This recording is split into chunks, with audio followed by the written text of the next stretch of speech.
So today I'm making fruit and nut caramels, which are amazingly easy. I'm starting with about a cup of sugar right into my pot, a cup of heavy cream, it's a very low fat recipe, half a cup of corn syrup,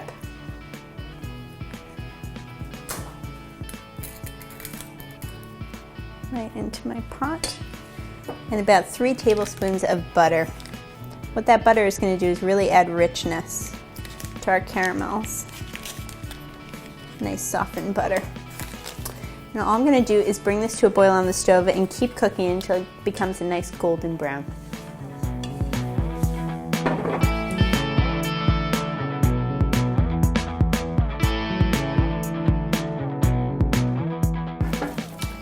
So my caramel is ready to go. It's very light in color, but that is what we're looking for. We're looking for something that's a little lighter than your traditional caramel. Think of it as like a nice tan color.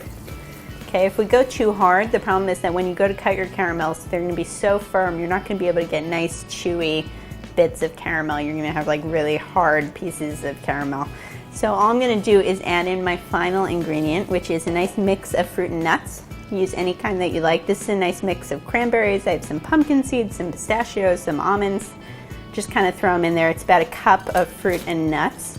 And I'm just going to save some of them to sprinkle over the top, so we'll give it a really nice finishing look. Last thing is a little bit of sea salt. I'm using a kosher salt. Be generous. You'll find that that'll really bring out the flavor of everything that's in there, especially the caramel. So again, it's going to look super light. Remember that it's going to keep cooking a little bit as it cools down, so don't be afraid of the color.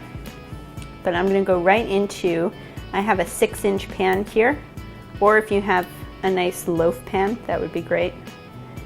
I'm just going to fill that up. And then just finish it off by sprinkling the rest of my fruit and nuts right over the top. I really like mine chock full of like fruit and nuts. I feel like that's the best part. And this is a perfect candy to kind of wrap up and keep in your purse. It's a good pick-me-up. It's actually not so bad for you because you're only having a little bit of caramel and lots of really good fruit and nuts in there.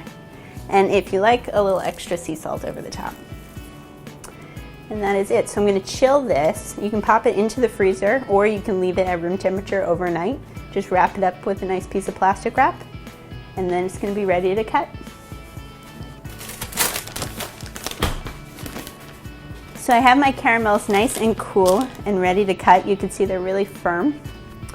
So I'm going to take my knife and I'm just going to go ahead and give it a good slice.